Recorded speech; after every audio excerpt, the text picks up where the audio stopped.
Hello, my name is Gabriela Cascinano, and today I'll talk about Know Yourself, a self-confidence tool. This is part of Introvert Tools for Navigating Challenging Situations, a webinar series by Introverts Academy.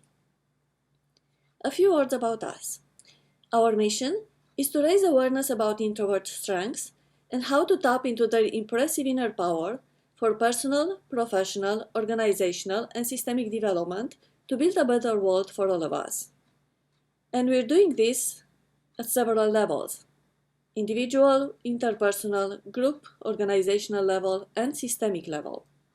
The webinar series Introvert Tools for Navigating Challenging Situations is an introductory series to the 8 aspects of the Wheel of Life, which is also part of our curriculum at Introverts Academy. The first webinar was Key Strategies to Get the Most of These Times, which presents strategies that work well with all the 8 areas. This is the second one, Know Yourself, a self-confidence tool, which is related to the relationship with self. And you will often see examples about introverts and extroverts and how they relate to the different aspects of the wheel. A few words about myself. I'm Gabriela Cascinano and I'm an introvert.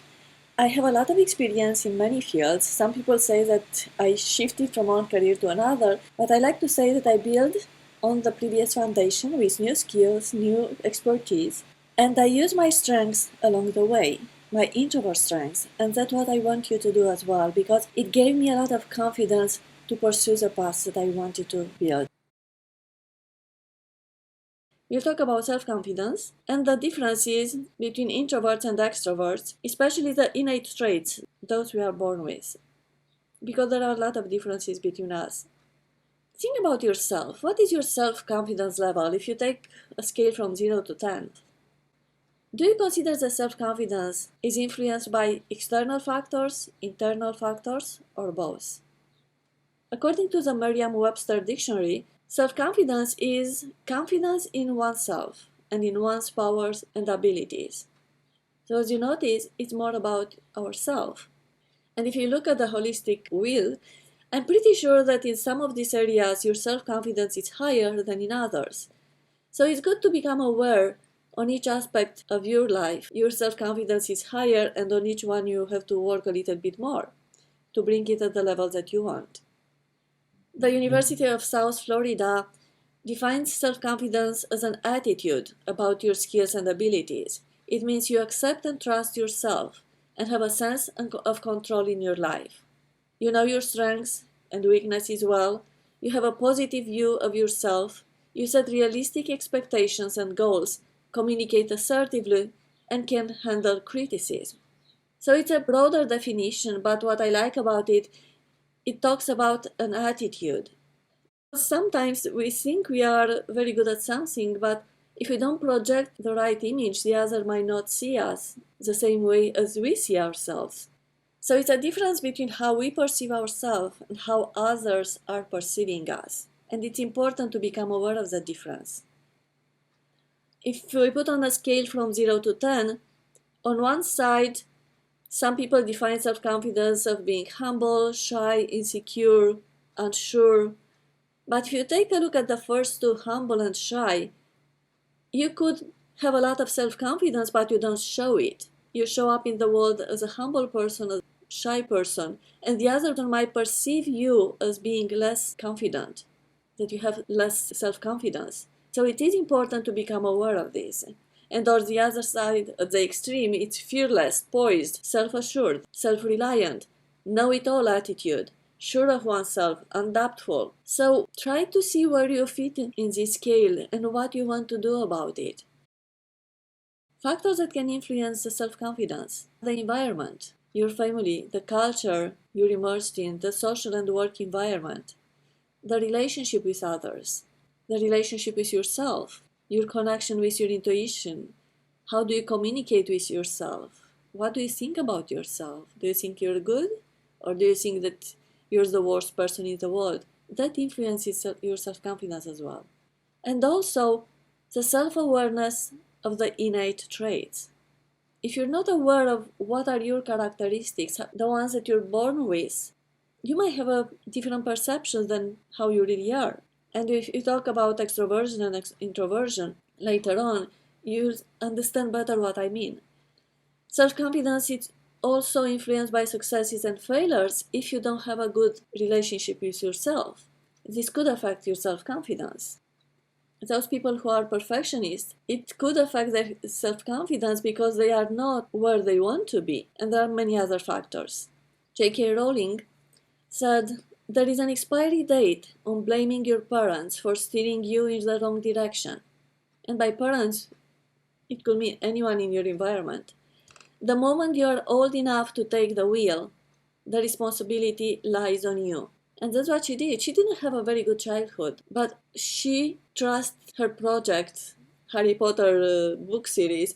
She trusted so much that she went from one publisher to another until she found a publisher who was willing to publish her book. So it's good to build your self-confidence. No one else can do that for you.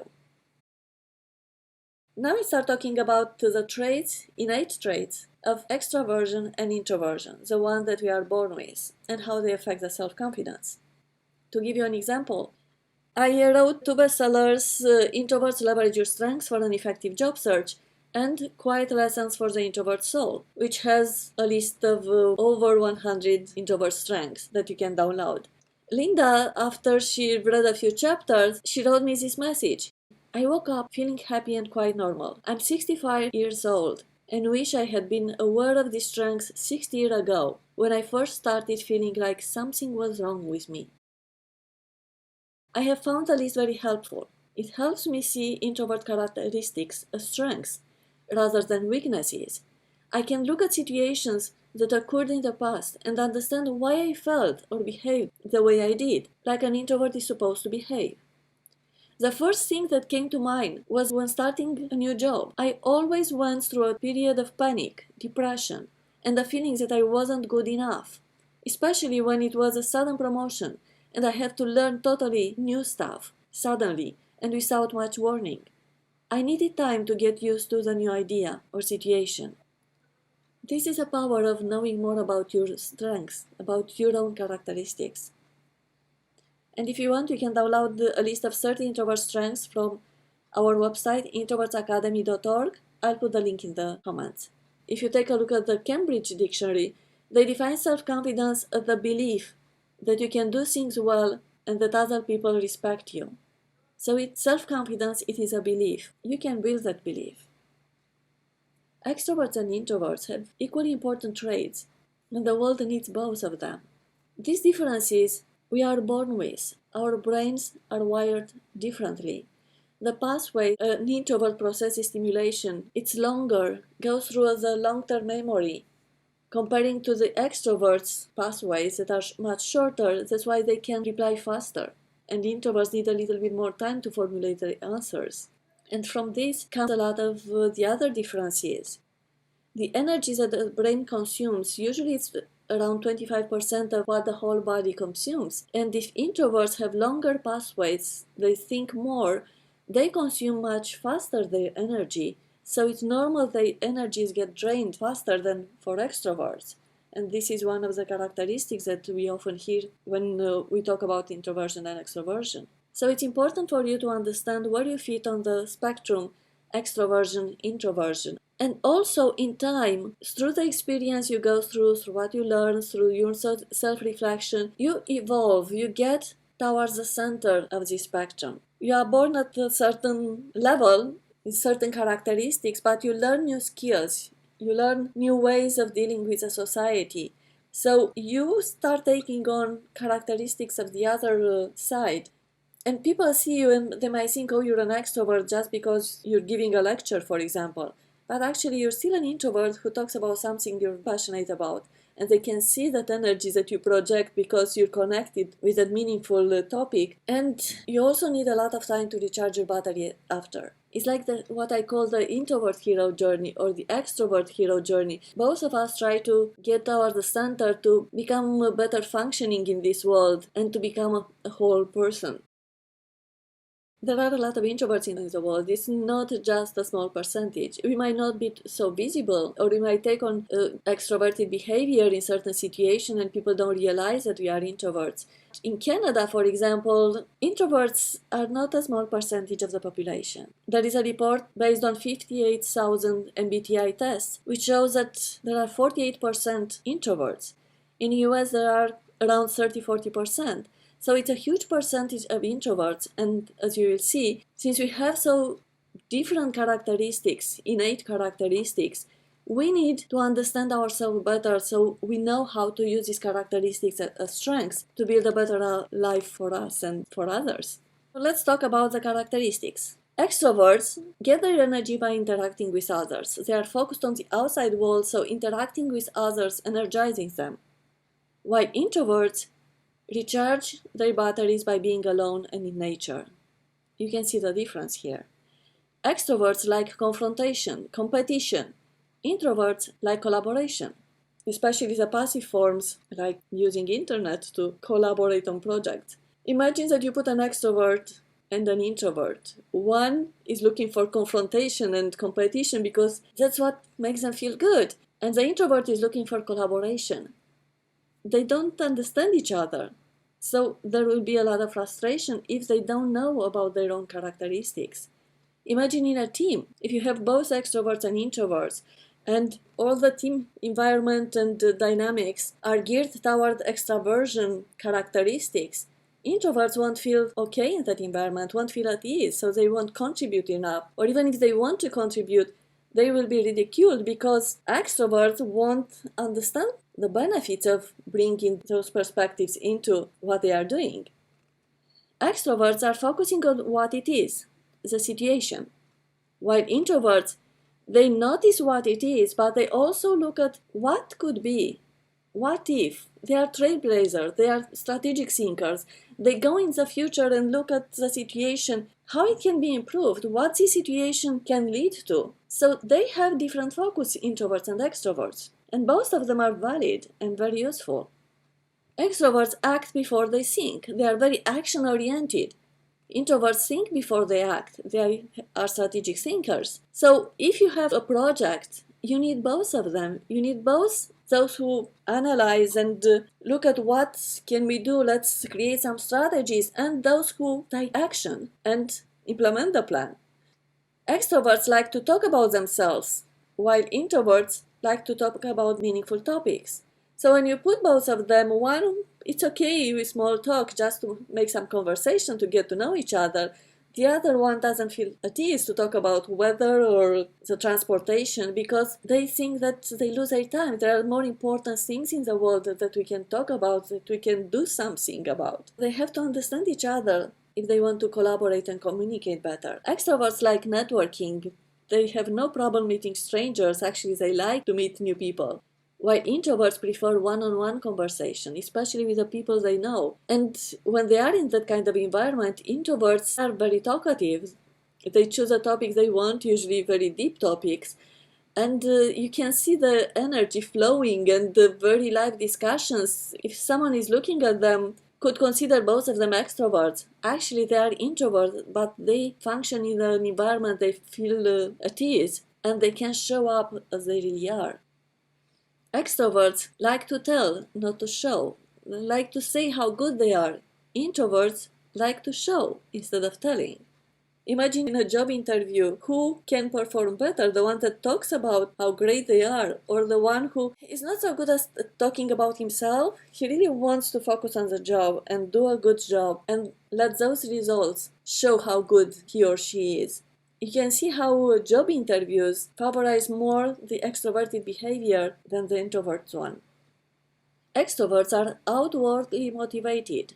They are motivated by awards, they are motivated by success, money. Introverts are inwardly motivated. If there is a meaningful topic, if there is a meaningful project, they will put all the energy, and that's how they motivate themselves, by finding something that's meaningful to them. You have to understand this in the workplace. If you are a leader, you have to understand how to motivate both of them. If you promise an introvert that they will have great success, they might not be interested if the project is not meaningful. Extroverts are very good at verbal communication. They are very talkative, while introverts seems to be better at non-verbal communication. We prefer to write. Tell me what you want from me and I prefer to write you an email to share my ideas. Don't ask me to speak on the spot in the meeting. I need time to think about what was said about the situation and I'll come up with idea, maybe even better than you think that I will. But give me the space, give me the time, and give me the medium that allows me to communicate better with you. So it depends what expectations you set. The same in a job interview. Introverts are not favorized by the environment set up for a job interview because it relies on verbal communication. Extroverts are spontaneous talkers. They can talk not only fast, but you ask them a question they can answer on the spot. Introverts are not like that. As I mentioned at the beginning, we need a little bit more time to make connections, to think about the different aspects of the situation, about the answers that we want to provide and formulate the answer. So give us time. Extroverts like broad topics to talk about a lot of things. Introverts like deep topics. And they are also very good at complex problem solving, to deal with complex concepts. So they can go very deep into those topics. Extroverts are reward sensitive. Give them a reward and they will do what you ask them to do. While introverts pay attention to the warning signals. For example, if you are in a meeting and you're discussing about the strategy for the company, extroverts are, let's go for it. We can gain a lot just by going in this direction. While introverts pay attention to see, are there any warning signals if we implement these strategies? Is there anything I should take action to not get there? What are the risks of it? So we can see how important it is to get both of them at the table and give them a voice, allow both of them to contribute. Extroverts show their excitement. You can see right away when an extrovert is happy, enthusiastic, while introverts regulate usually their feelings. They desire the excitement. They don't show it as much as extroverts. I have an example about that. At one point I did an internship in France, and at the end of the internship, the manager wanted to give me a watch that had the company brand on it. And I looked at it, I said, thank you. And the friend who helped me to get into that internship, he was there. And when we went out, he said, you didn't react at all. I was expecting you are very happy, enthusiastic, and thank the manager because not everyone in this company has a watch like this, and you just sit there and just said the thank you. And that's because I'm an introvert. I don't react. I'm not so exuberant like an extrovert. I can't tell you how many thoughts were going through my head when I received that I didn't expect it. So the fact that I was thinking, I didn't react so fast, and they thought I'm not happy with the gift. So there are things like this that can show up, and people can interpret them in a different way. Let's continue. So extroverts like to be in large groups. They love to go around and meet other people and be in the center of attention. While introverts work better individually. They are more creative when they are on their own. It doesn't mean they don't work well in teams. It's just they need time alone to think through whatever they work on. Extroverts prefer real-life interaction, while introverts prefer online interaction. That's why we're very happy with internet, with email. Not so happy with Zoom because it drains our energy. Extroverts are okay with interruptions. For introverts, being interrupted decreases productivity. Because we are so deep into what we're doing, it takes us time to get back to that level of concentration if someone interrupts us. Extroverts perform better in noisy environments, while introverts need peace and quiet so they can concentrate. For extroverts, peer pressure stimulates them, while for introverts, they prefer the freedom. That peer pressure is stressful for an introvert, so it might not allow them to function well. Extroverts pay attention to things, while introverts pay attention more to the people behavior. They can see and feel the people, the dynamics. They are very great observers. So there is a difference there. You want them both in a meeting. You want them both in the company because the world is not just things. There are a lot of people populating the world. Extroverts are ready for action. Introverts like to observe first and then get involved. So it takes a little bit of delay. You need to give them that time because they will be better prepared. Extroverts are geared to react. while introverts are geared to inspect. Something happens, one is reacting, the other one tries to inspect to see what is there, what can we do about it. Extroverts thrive in a competitive environment because it's how they function well, it's what they like. On the other side, the introverts develop well in a nurturing and supportive environment. Think about the workplace environment, for example, or in your family. Which kind of environment are you creating? Is it a good environment for both the extroverts and the introverts who are part of that environment? Extroverts, when they have to work on something, they pay 90% attention on the task. Introverts, they still do the task, but 75% of their attention is on the task itself, and 25% is how they do the task. Can they do it better? Is it something that's not working? They can detach a little bit from what they're doing while they're still doing the work. And you want these people around you because they can perceive the warning signals. They can come up with improvements if they are not absorbed 90% by the task. Extroverts are very energetic leaders, while introverts are quiet leaders. It's not that introverts are not good at leadership. Actually, they are very good. As you notice, they have a lot of skills, a lot of strengths that can be very good in leadership, but they are doing it quietly. They motivate people with a mission, not by imposing their point of view. Gandhi said, firmness is a pursuit of truth, and that is their inner strengths they can put to work to achieve great things, like Gandhi did. And there are many other introverts that are famous, and they did a lot of great things for the humanity, for the world. If you're an extrovert, this is what an extrovert said about my book, Quiet Lessons for the Introvert Soul. A myth is about to be completely dispelled. As a person with extrovert personality traits, I was interested to discover what I could learn, if anything, from the mindset of an introverted person.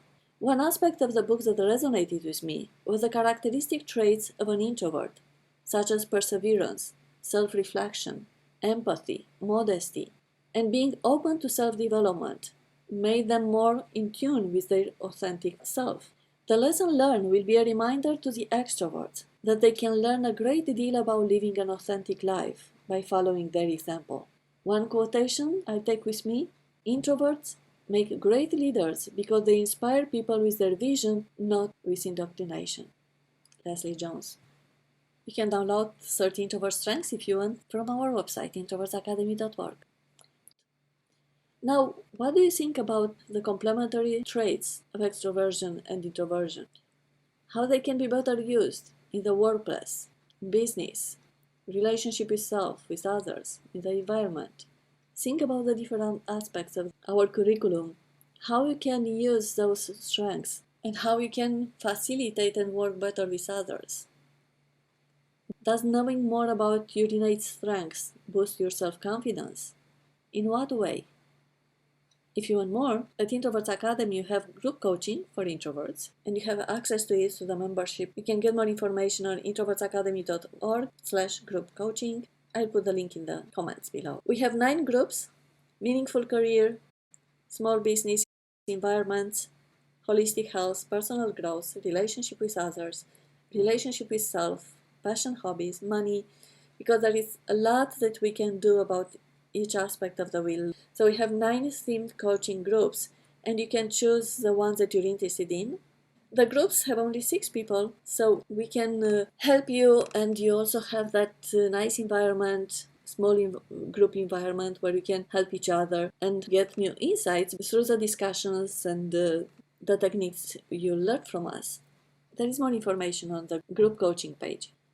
We also have books. There is the Introvert series.